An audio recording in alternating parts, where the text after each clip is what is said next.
बंगाल में जब से सरकार बदली है तब से घुसपैठियों के ऊपर लगातार एक्शन लिया जा रहा है और कैसे क्रैकडाउन किया जा रहा है ये भी हम आपको दिखाने जा रहे हैं। वहीं अभी हाल फिलहाल में जानकारी के मुताबिक ईडी की टीम के द्वारा कई जगह पर जो रोहिंग्या मुसलमान हैं और साथ साथ में जो घुसपैठिए हैं उनके ठिकानों के ऊपर छापेमारी की गई और क्या कुछ सनसनीखेज खुलासे हुए हैं जो सबको हैरान कर रहे हैं, आपको दिखाते हैं।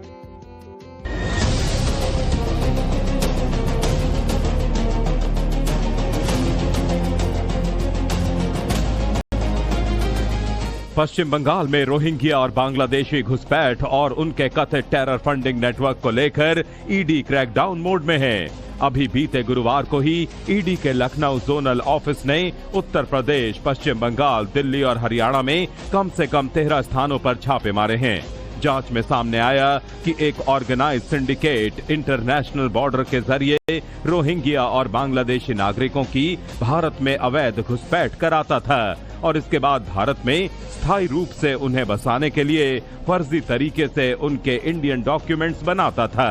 वैध घुसपैठ और टेरर फंडिंग से जुड़े इस मामले में ईडी की जांच में खुलासा हुआ कि घुसपैठ और टेरर फंडिंग के लिए असल में फंडिंग एक यूके की ट्रस्ट से आ रही थी और इसी फंडिंग का इस्तेमाल पश्चिम बंगाल में फर्जी वोटर तैयार करने के लिए भी किया गया था। बीते 5 सालों से आ रही फंडिंग का सबसे ज्यादा हिस्सा पश्चिम बंगाल में इस सिंडिकेट से जुड़े 2 बड़े हैंडलर्स के पास पहुंचता था, जिसके बाद फंडिंग के पैसे से बड़ी तादाद में रोहिंग्या और बांग्लादेशी नागरिकों को सीमा पार कर पश्चिम बंगाल में घुसपैठ करवाई गई। फिर इसी विदेशी फंडिंग के पैसे से रोहिंग्या और बांग्लादेश के नागरिकों के अवैध दस्तावेज तैयार किए गए, जैसे कि फर्जी आधार, पैन, वोटर आईडी और पासपोर्ट। और यही नहीं, नकली दस्तावेजों के आधार पर रोहिंग्या और बांग्लादेश नागरिकों से बीते सालों में वोट डलवाए गए थे। इस सिंडिकेट ने बांग्लादेशी नागरिकों को कैश देने के अलावा रोजगार भी दिया। फिलहाल यूके की इस ट्रस्ट को गृह मंत्रालय ने बैन कर दिया है और इसका FCRA लाइसेंस कैंसिल कर दिया है। जानकारी के लिए बता दें कि गुरुवार को ईडी ने पश्चिम बंगाल के हरोरा अल जामियातुल इस्लामिया दारुल उलूम ताहिरिया वेलफेयर ट्रस्ट और कबीरबाग मिल्लत अकादमी, उत्तर प्रदेश के देवबंद स्थित मोहल्ला महल तथा दिल्ली से जुड़े ठिकानों पर छापेमारी की थी, जिसमें 40 लाख रुपए कैश, 180 ग्राम सोने के सिक्के और डिजिटल सबूत मिले हैं। हालांकि इस केस में जांच लगातार जारी है और ऐसा माना जा रहा है कि आने वाले समय में कुछ गिरफ्तारियां भी हो सकती हैं।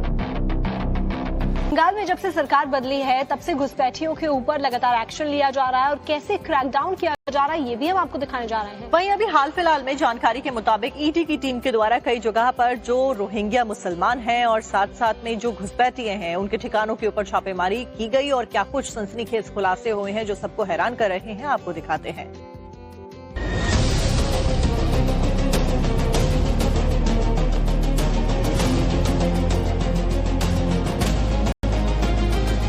पश्चिम बंगाल में रोहिंग्या और बांग्लादेशी घुसपैठ और उनके कथित टेरर फंडिंग नेटवर्क को लेकर ईडी क्रैकडाउन मोड में है। अभी बीते गुरुवार को ही ईडी के लखनऊ जोनल ऑफिस ने उत्तर प्रदेश, पश्चिम बंगाल, दिल्ली और हरियाणा में कम से कम 13 स्थानों पर छापे मारे हैं। जांच में सामने आया कि एक ऑर्गेनाइज सिंडिकेट इंटरनेशनल बॉर्डर के जरिए रोहिंग्या और बांग्लादेशी नागरिकों की भारत में अवैध घुसपैठ कराता था और इसके बाद भारत में स्थायी रूप से उन्हें बसाने के लिए फर्जी तरीके से उनके इंडियन डॉक्यूमेंट्स बनाता था। वैध घुसपैठ और टेरर फंडिंग से जुड़े इस मामले में ईडी की जांच में खुलासा हुआ कि घुसपैठ और टेरर फंडिंग के लिए असल में फंडिंग एक यूके की ट्रस्ट से आ रही थी और इसी फंडिंग का इस्तेमाल पश्चिम बंगाल में फर्जी वोटर तैयार करने के लिए भी किया गया था। बीते 5 सालों से आ रही फंडिंग का सबसे ज्यादा हिस्सा पश्चिम बंगाल में इस सिंडिकेट से जुड़े 2 बड़े हैंडलर्स के पास पहुंचता था, जिसके बाद फंडिंग के पैसे से बड़ी तादाद में रोहिंग्या और बांग्लादेशी नागरिकों को सीमा पार कर पश्चिम बंगाल में घुसपैठ करवाई गई। फिर इसी विदेशी फंडिंग के पैसे से रोहिंग्या और बांग्लादेश के नागरिकों के अवैध दस्तावेज तैयार किए गए, जैसे कि फर्जी आधार, पैन, वोटर आईडी और पासपोर्ट। और यही नहीं, नकली दस्तावेजों के आधार पर रोहिंग्या और बांग्लादेश नागरिकों से बीते सालों में वोट डलवाए गए थे। इस सिंडिकेट ने बांग्लादेशी नागरिकों को कैश देने के अलावा रोजगार भी दिया। फिलहाल यूके की इस ट्रस्ट को गृह मंत्रालय ने बैन कर दिया है और इसका FCRA लाइसेंस कैंसिल कर दिया है। जानकारी के लिए बता दें कि गुरुवार को ईडी ने पश्चिम बंगाल के हरोरा अल जामियातुल इस्लामिया दारुल उलूम ताहिरिया वेलफेयर ट्रस्ट